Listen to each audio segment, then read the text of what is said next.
너 사람아, 너는 이제 흙벽돌을 한 장 가져다가 내 앞에 놓고 한 성읍 곧 예루살렘을 그 위에 새겨라. 그 다음에 그 성읍에 포위망을 쳐라. 그 성읍을 공격하는 높은 사다리를 세우고 흙 언덕을 쌓고 진을 치고 성벽을 부수는 무기를 성 둘레에 설치하여라. 너는 또 철판을 가져다가 너와 그 성읍 사이에 철벽을 세워라. 그 도성을 포위하고 지켜보아라. 내가 그 도성을 포위하고 있거라. 이것이 이스라엘 족속에게 보여주는 징조다. 에스겔 4장 1절에서 3절 말씀. 거대한 슬픔의 시기를 우리 모두 보내고 있습니다. 세밋까지의 우리에게 들려온 참담한 비극 앞에 우리는 어쩔 줄을 모르고 서 있습니다. 말문은 막히고 숨조차 쉬기 어려운 고통에 우리는 직면해 있습니다. 새해 첫날을 맞아 희망과 위로의 메시지를 드려야 하지만 새해의 복이라는 낱말들이 어느 때보다 객적은 말이 되어버렸습니다. 큰 슬픔을 당한 이들, 유가족, 지인들, 그리고 일면식 없지만 함께 슬퍼하고 울고 있는 우리 모두에게 하나님의 위로하시는 은총이 함께하길 기도합니다. 우리는 이 슬픔의 새해 첫날 에스겔 4장을 앞에 두고 있습니다. 에스겔 4장의 묘사들은 에스겔서 가운데서도 참으로 미묘하고 기이한 묘사들로 가득합니다. 마치 희곡의 한 장면, 그것도 일반적인 희곡이 아니라 관객들을 불쾌하게 만들고 모욕감을 주는 한 편의 부조리극 같은 희곡, 바로 그 느낌입니다. 에스겔 4장은 지난 3장에서 파수꾼으로 세워진 에스겔과 그에게 내려진 기묘한 명령에서 시작되며 같은 주제가 5장에까지 이어집니다. 그 가운데 우리가 오늘 살펴볼 4장은 우리에게 잘 알려진 에스겔의 기행적 행위, 정확히는 하나님의 이해하기 어려운 명령에서 시작합니다. 우리가 에스겔서를 시작하면서 살폈듯 그발 강가에서 갑작스런 하나님의 현현으로 예언자로 부름받은 젊은 제사장 에스겔은 그의 사역 초기에서부터 의도를 알 수 없는 하나님의 명령을 따라야 했습니다. 에스겔은 흙벽돌 한 장을 앞에 두고 마치 어린아이들이 블럭쌓기 놀이를 하듯 예루살렘이라는 벽돌을 만들어 주변에 진을 치고 성벽을 부수는 무기들을 배치합니다. 마치 어떤 설치 행위를 하는 미술가가 표현하는 현대 미술 혹은 1인극 같은 모습입니다. 다음 명령은 더욱 놀랍습니다. 이스라엘의 죄악을 지고 왼쪽으로 누워 390일을 있어야 했는데 390이라는 숫자는 이스라엘의 범죄한 날의 수입니다. 이 기간을 다 채운 다음, 그러니까 누워있기를 1년이 넘게 하고 다시 반대로 누워 이번에는 유다의 죄악을 40일 동안 떠맡고 있어야 했습니다. 이윽고 하나님은 에스겔을 줄로 묶어 오도 가도 못하게 두십니다. 그야말로 극적 연출이며 의도를 알 수 없는 연극의 한 장면들을 보는 것 같습니다. 다음 명령도 보겠습니다.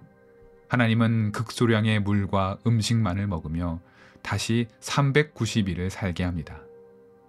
9절부터 나오는 음식의 양을 측정하는 묘사들은 에스겔이 먹어야 할 물과 음식이 생명을 위협할 정도의 수준임을 보여줍니다. 그런데 그 음식을 제작하는 과정도 끔찍합니다. 음식을 만들기 위해 피워야 할 불의 장작은 인분, 즉 사람의 분변입니다. 이 참담한 명령에 연극의 배우인 에스겔이 도저히 참을 수 없었는지 항변합니다. 어려서부터 자기 자신을 더럽힌 적이 없었는데 어찌 인간의 분변으로 음식을 지으라 하는지 하나님께 탄원합니다. 우리가 기억할 것은 에스겔은 제사장 가문의 후손으로 어려서부터 제사장으로 길러졌고 정결법을 지켜왔던 인물임을 염두에 두어야 합니다. 따라서 에스겔의 이 기묘한 행위들은 단지 우스꽝스러운 행동이 아니라 율법에 대한 어김이며 또한 생을 위협하는 극도로 위험한 행위인 것입니다. 하나님은 에스겔의 탄원에 즉각 응답하십니다. 그런데 마치 놀리기라도 하듯 인분이 아니라면 동물의 분변으로 음식을 지어 먹으라고 말합니다. 그리고 주님은 예루살렘의 사람들이 곧 먹을 것이 없어 굶주리고 자기 죄악 속에서 말라 죽을 것이라 예언하면서 4장은 끝이 납니다. 하나님의 명령을 따른 에스겔의 이 당황스럽고 또 위험스러운 연출을 본 유다 사람들의 반응은 어떠했을까요? 한 정신나간 예언자의 기행으로 치부했을까요? 그럴 수도 있습니다. 그러나 에스겔의 기행은 유다 사람들에게 모독과 불쾌감을 주었습니다. 에스겔의 이 알 수 없는 행위가 연출되는 장소는 바빌론이며 관객들은 모두 포로로 끌려온 유다의 백성들, 즉 패배와 실패로 무너진 사람들입니다. 포로된 유다 백성은 에스겔의 행동을 보고 직감적으로 그의 행위가 자신들의 죄악을 폭로하는 연출임을 알았습니다. 돌아 누운 에스겔, 굶주린 에스겔, 더러운 것으로 음식을 만드는 에스겔을 보며 자기들이 지난 과거에 지었던 죄를 보게 되었기 때문입니다. 울고 싶은데 뺨을 맞은 격이 바로 이런 경우를 가리킬 것 같습니다.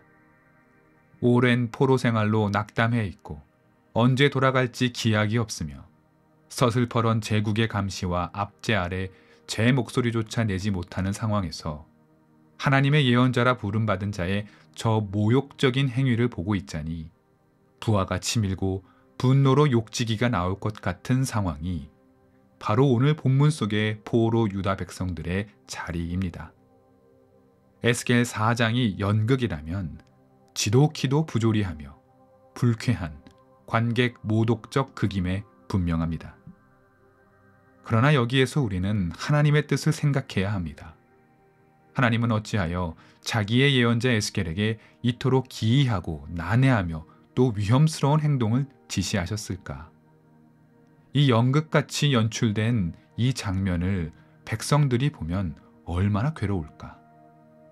게다가 예루살렘의 멸망에 대한 이야기라니 포로 이스라엘 입장에서 이 말은 곧 돌아갈 고향이 상실된다는 뜻인데 도대체 하나님은 짓궂음을 넘어서 무례하기까지 한 이 행위를 어째서 지시한 것일까?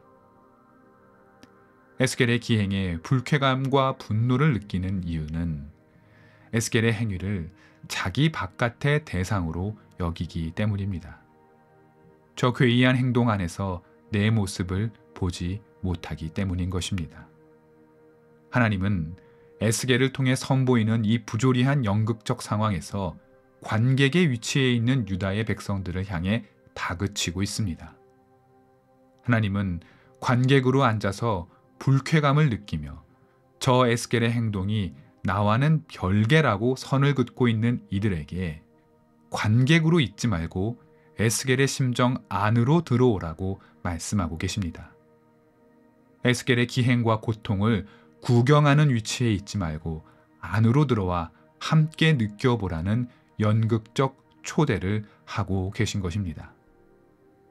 그때 에스겔과 포로 백성 사이의 차이는 사라지고 백성들은 에스겔을 구경하는 위치에서 에스겔 자신이 되어 에스겔이 행하고 있는 기이한 행동이 바로 자신들의 죄악 때문임을, 자기들이 느낀 모욕감이란 실은 자기들이 하나님을 향해 자행했던 모욕 행위였음을 깨닫게 되는 것입니다. 에스겔의 이 불가해한 행동은 포로 백성들에게 수치를 주려는 의도가 아닙니다. 관객으로 있지 말고 에스겔이 직접 되어보라는 초대입니다. 하나님을 떠나 죄에 물들어 있을 때 이스라엘은 자신이 하나님을 모욕하고 온 세상을 타락시키는 존재였음을 깨닫지 못하고 있었습니다. 하나님은 에스겔을 통해 강렬한 이미지를 보여주며 포로의 백성들이 깨닫게 되기를 바라셨습니다. 충격요법이라 할 수 있는 하나님의 의도는 한 가지입니다. 관객으로 있지 말고 하나님 안으로 들어오라. 굳어버린 마음을 깨고 하나님의 뜻을 들어라 입니다. 신앙생활 가운데 객석에만 계시지 마십시오. 하나님과 함께 무대에 서서 하나님의 마음을 헤아리고 나의 죄를 자각하십시오. 슬픔을 당한 사람들을 대상으로 두지 말고 그들 안으로 들어가 함께 슬퍼하십시오. 그때에 이웃의 필요를 깨닫고 하나님의 의로운 길이 어디에 있는지 알게 되며 바른 신앙의 길을 따라갈 수 있습니다. 한 해의 첫날입니다. 슬픔이 가득한 첫날이기도 합니다. 슬픔을 대상으로 두지 말고 마음으로 끌어안아 하나님의 눈으로 세상을 바라보는 올해를 사시기 바랍니다.